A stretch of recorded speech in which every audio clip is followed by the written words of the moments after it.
Today I'm building a tiny gaming PC. It's gonna be super small, and it's gonna be fun because this is something I've always wanted to do. I've built gaming PCs in the past that were smaller than this one, but this by far is the smallest gaming PC I've ever built that has a discrete GPU. That's right, no APUs, no iGPUs this time around, none of that integrated graphics BS. This is the case we're working with though. It is so small, it's so tiny. It's the size of my hand. What is going on? We can't even use normal components. We're using a Flex ATX PSU. When's the last time I've even used one of these? I don't know. We're gonna be answering so many questions today, like will all of these components even fit inside this case? Is the adorable form factor even worth the compromised thermal situation? And when is the advertisement gonna finally cut me off? Before we continue, this video is brought to you in part by CDKeyOffer.com. So I have 3 desktop PCs that I regularly bounce between, and all of them are running activated copies of Windows from keys that I got on CDKeyOffer.com. I've used many key sites in the past, but CDKeyOffer is the only one I've never had an issue with. I've never had a bad key, I've never had to call customer service, I've never had to email customer support, and I've never had to activate Windows over a phone, which is super fun. Right now you can get a Windows 10 Pro OEM key for around $22, but wait! Add it to your cart, use the 25% discount code BW20 at checkout, and the price drops to just $16.93. Buy Grabthar's hammer, what a savings. To use your new key, just go to your purchased orders from the drop-down menu to view and copy the key once you get there, and then paste that key into the Windows activation page. Voila! You've got an activated OS that's also eligible for a free upgrade to Windows 11. Alternatively, you can skip the upgrade and buy Windows 11 Pro directly using the same code BW20 to snag the OS for around $23. Activate the key using the aforementioned steps and get the full Windows experience easily and affordably. Thanks again to CDKeyOffer.com. Now back to the main video. Again, this is the chassis that we're working with today. It's a mini ITX case, SKTC. On the product page on Amazon where I got it for like $70-80, it was like Joy Jam or something like that. It doesn't say that here. SKTC, whatever, it's clearly a Chinese brand. Making different. I don't know who put Lyle in charge of branding, but let's go! Yahoo! Yahoo! Come on, baby. I got the white version, but that looks silver. What the heck? This is silver. I ordered white. Look, that clearly says white. English, white. It says white. This isn't white at all. Whatever, we'll just roll with it. China, man. More like making different than what I ordered. Well, for what it's worth, the case looks all right condition-wise. No dings or scratches or dents or anything like that. Wondering how restrictive these side panels are going to be. There is ventilation. There's no mesh, of course, so it's going to get dusty and whatnot. But we'll check out the temps later. We got ventilation on the top as well. USB 3 Type A, power button. Feels all right. A blank slab on the front, 2 full-size expansion slots on the back, cut out for the motherboard, and the Flex ATX PSU on the bottom. Bro, look at this screw just popping out trying to jump to his death. Was this made at Foxconn? There's no way to convey on camera just how small this thing is. It is so tiny. It's only 4.3 liters in volume. It's like the size of a book, maybe a thick book. It's like the Bible, and just as holy. Now, the one item I ordered for this build that did not arrive in time before the shoot was a PCIe 4 riser cable. The case does come included with a PCIe 3 riser cable, so we'll have to take the 1 to 5% performance hit for now and swap the cable out later when it gets here. We're off to the races. Our first peek inside the case. We got some instructions there. I wonder how terrible they are. And would look to be perfect length front panel cables. They are not too long, not too short, but just right, which is very convenient for a build this small. I should probably read this, or I'd rather just look at the pictures because I cannot read this. The screws seem to be not shit quality, which I'm surprised. The panel. How do you take the front panel off? There's a screw. Oh, there's 2 screws in the bottom. Why can't you be tooless? Please solve my first world problems. Okay. Oh, yeah. Okay, we're kind of good, but then we gotta do this. I don't know what the heck this means. It's time for Google Translate. La, la, la, la. If installing a graphics card first, pass the golden finger of the PCI oh, got it. It's just telling us to pass the riser cable through from the motherboard side to the GPU side now because we won't be able to do it later. Slip on through, little mama. Little mama. Next is the motherboard. Mobo is the ASRock B550M ITX AC. We are gonna have Wi-Fi on board, so that's nice. And while I do have the CPU and memory on hand, I totally forgot the M.2 SSD. I don't have one. It's not here. We're all gonna die. Shit. Do I pull one from my PC? Oh god, I can't do it. No, I can't do it. I can pull one from the girlfriend's PC. No, she scares me. What the frick, bro? I don't have a frickin' SSD. Wait, I think I do. Actually, I have one for another build. I think it might be in here. Please be an SSD. Please be an SSD. Yes! Thank you, Corsair! Oh, thank God! What do we got? MP700 Pro. Oh, it's PCIe Gen 5! We can't even leverage that. We're only on PCIe Gen 4 on this board, but that's still freaking cool! Look at that! It's a miracle. We're still gonna die, but with fast boot times. Oh, la la la la, the build may continue, the build may continue. I gotta go, cause I got me a drop top, and if I hit the switch, I can make the ass rock. Y'all see Drake's dick? Pretty crazy. Don't Try this at home. Find a buddy to help you with unboxing things if you only have one hand. Oh, the drive. It's so beautiful. It's so beautiful. What's my son's status? Does he still have any drive? Don't worry, sir. He's in a solid state. For the memories, we got 32 giggers of DDR4 3600 speed 2x16 gig sticks. Of course, our Vengeance LPX. These are low profile sticks because I don't think we can fit heat spreaders in here much taller than this. One-handed knife man. One-handed slice man, one-handed man. If you're wondering, yes he can, one-handed man.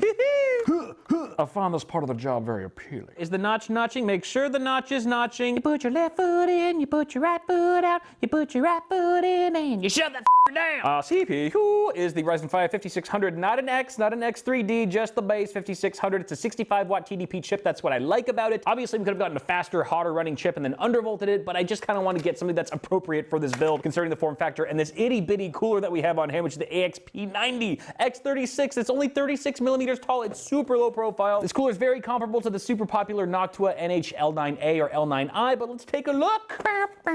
See, it's a little itty bitty guy. Did I mention it's from Thermalright? It's from Thermalright. This is a 92 millimeter fan. It's got 15 millimeters thickness. I really like the look of this cooler so far. It's got these nice powder coated heat pipes, 1, 2, 3, 4 of those. LGA 1700, AM4, AM5 socket compatibility. And look at the size of that cold plate. Man! It does come with a back plate and some accessories, so we are probably gonna have to remove these brackets. Come on. Sorry if I botched this. I'm actually looking at it through the LCD screen and not in reality. Let's see. Okay, it's not too bad. Then I'm going to flip the motherboard over and we're going to plant it directly on top of the cooler that's upside down right here. We're doing this totally backwards. Why, you ask? Because I've only got one hand and things get real weird when you only got one hand. Here we go. Here we go. Oh. Yep. Oh, I feel it making contact. I feel it squishing. There's definitely a squish happening. Gonna firmly press it. Oh, yeah. Put it up just like that. These nuts. These little baby nuts. And then we just tighten. And just like that, we've got a cooler installed, baby. Oh, that looks pretty. That looks so pretty. So this motherboard actually gets mounted inside of the case upside down with the expansion slot at the very top of the case. We can plug in that riser cable over there. The IO shield. Come on, baby. Work with me. I think we're good. We're Gucci. And 1, 2, 3, 4. Like a glove. Screwing down. Can't forget to plug in our little fan friend here. We got a 4-pin PWM cable. We're gonna plug it right into the CPU fan head on the board. Yoink. That might be a good time to plug this guy in. Get down. She's looking pretty good so far, if I do say so myself, man. FPC. It's easy as 1, 2, Flipping over to the GPU side, you can see we've got 2 little standees for the riser cable. We're gonna mount that second time. Now this is gonna take a very special kind of mini ITX GPU because if you just look at how much clearance we have for a discrete graphics card, it's about the length of my hand. Put your hand in front of your face, look at it. That's roughly how long the graphics card can be. Anything longer ain't gonna fit. So we got something special here. PNY. There it is. This is PNY's RTX 3060 Accelerate Mini ITX variant. It's so cute. Oh, it's so cute. It's got a single fan, and not only is it just barely short enough to fit in this case, but it's also just barely thin enough. It's exactly 2 slots wide. Any wider would not fit. Look at this. You got no clearance for anything wider than exactly 2 slots in here. It's also just barely short enough. In fact, it could be a little shorter. You see, it's about 1 inch there coming off the top of the expansion slots. And if I put it right here, you can see that it's actually touching the front panel connectors at the top of the case. 1 millimeter or 2 more, this would not fit, or at least it'd be pushing down on the GPU, and that would not be good. But I think we can make this work. Oh. Okay, boom, there you go. It's installed. Sorry I had to do that off camera because I needed both hands for that. The one-handed legend has met its match. And now for the final piece of the puzzle, it's the FSP Flex Guru Pro Flex ATX PSU 500 watt woo, which will be more than enough juice for this build. This is not modular, so things might get a little tight. At least they're black, and they do seem pretty flexible. Seems like a pretty solid unit. It is 80 plus gold certified, which gives me a bit of reassurance, although there was one gripe on the Amazon reviews, and that is the fan is a bit noisy, particularly when the system's on a heavier load. So we are gonna swap that out for a Noctua 40mm fan.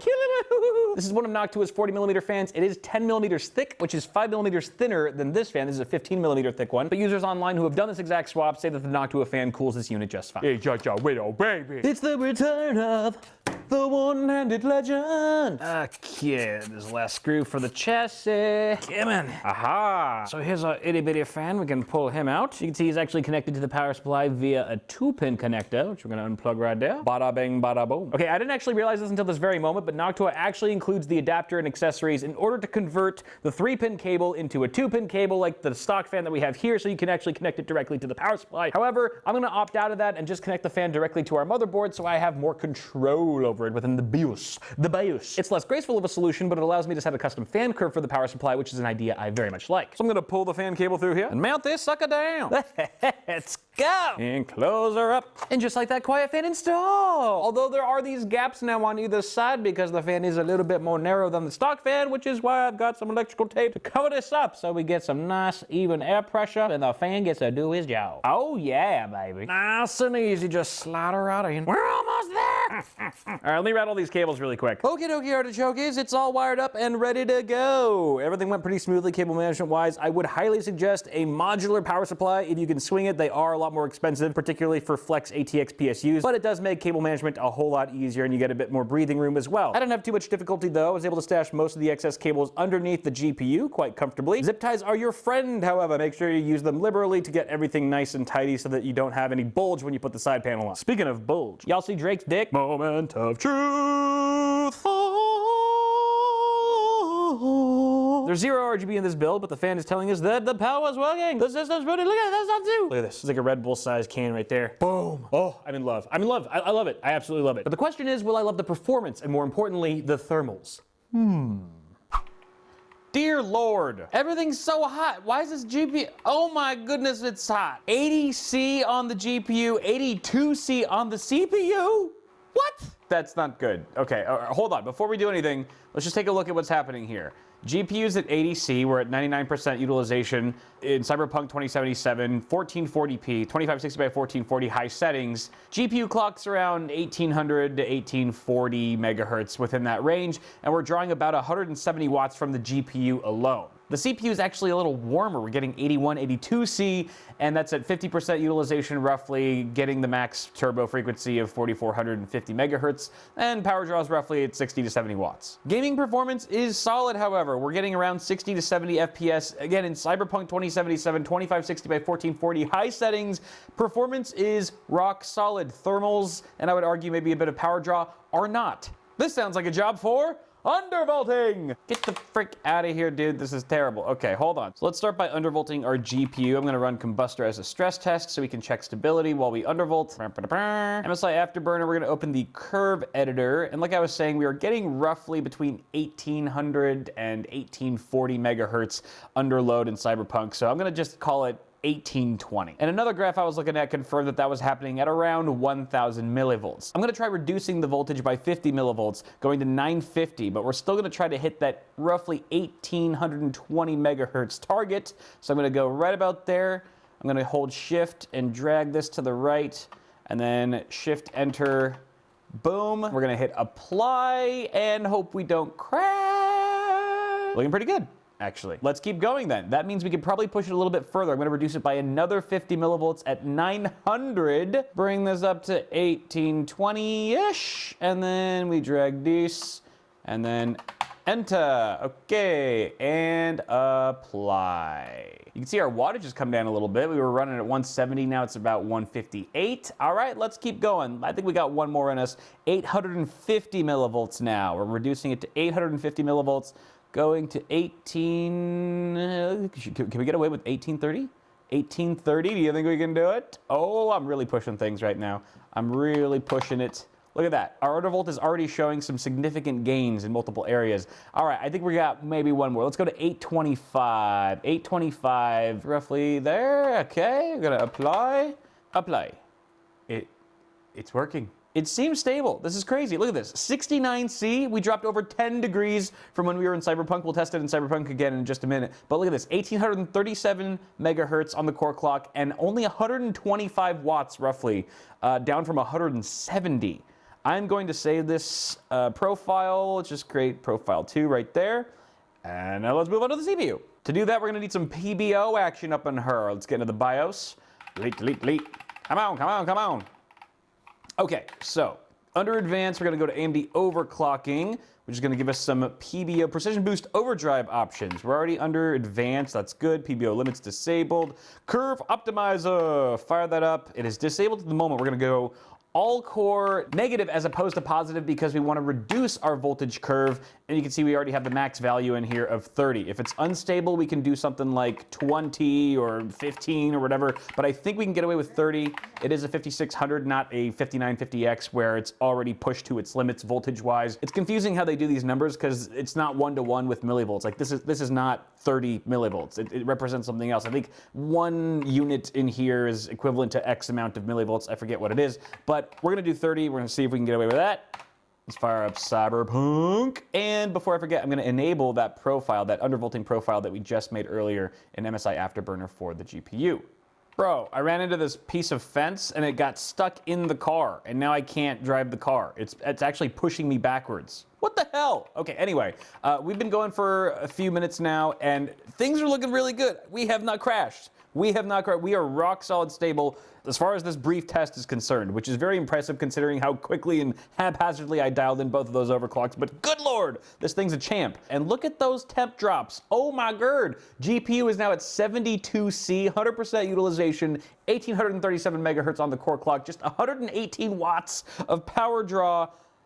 Incredible. The CPU gains are equally impressive here with another roughly 10 degrees Celsius drop, and then we also have the same 4450 megahertz all-core frequency. Because PBO is like, well, if you're now operating with lower voltage and power consumption, we actually have a bit more ceiling room, a bit more headroom to boost that core clock frequency for you. So this is actually fantastic. We're only drawing 54 watts from the wall. Combining that with a GPU, that's what, 170 watts? Maybe give it 190 watts total for the whole system power.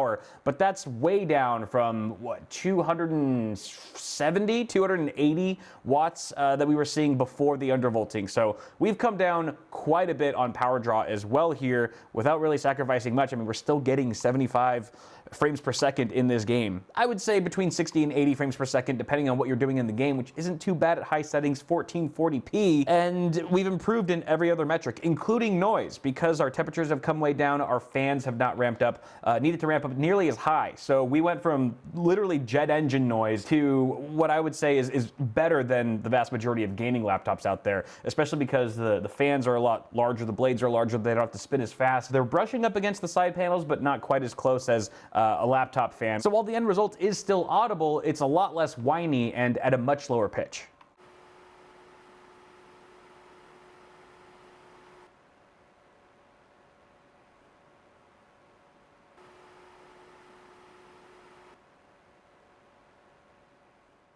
Performance is looking good in other games as well, like God of War, 2560 by 1440, high settings, no DLSS. We are getting roughly between 60 and 80 frames per second, very similar frame rates that we were seeing in Cyberpunk.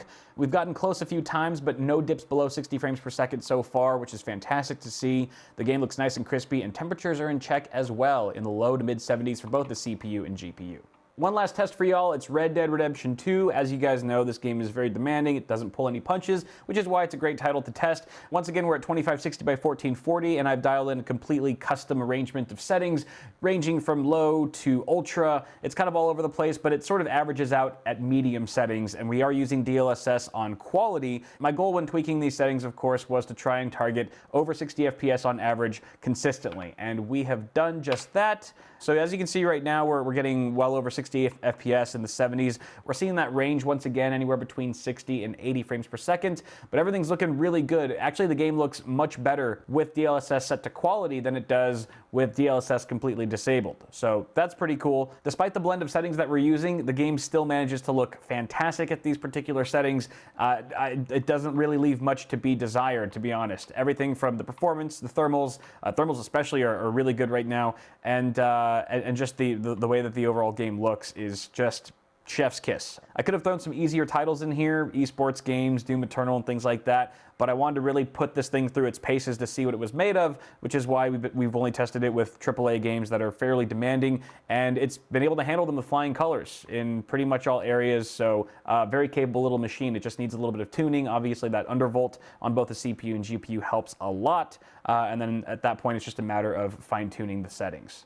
What do you guys think? I'm very happy with how this turned out, but you guys let me know. I'm sure some of you might be a little peeved that I didn't use a more modern RTX 4060 or something like that, but there's a lot of reasons to not use a 4060. For one, I think it's still a terrible value until it comes down way in price. I don't think anyone should buy one for just a few single-digit performance points over the RTX 3060, especially because you're trading in some VRAM, 8 gigs versus 12 on the 3060, but that's neither here nor there. One thing I wanted to mention that I didn't get around to till now is that this is also very light. It is super light. I don't have a scale on me right now that could weigh this, but it's probably, I don't know, 6 pounds, 5 or 6 pounds. There's gaming laptops that I have in my bedroom right now that are much heavier than this thing, but just one more shot right next to a already small size mid tower from Corsair. It's the 4000X. You can just see it's just diminutive in size, but oh so capable. Absolutely love it. I'll put links to everything in the description below in case you're interested. Thank you guys so much for watching this video. As always, toss a like before you go. Get subscribed for more tech content coming at you really soon, and I will see y'all in the next video.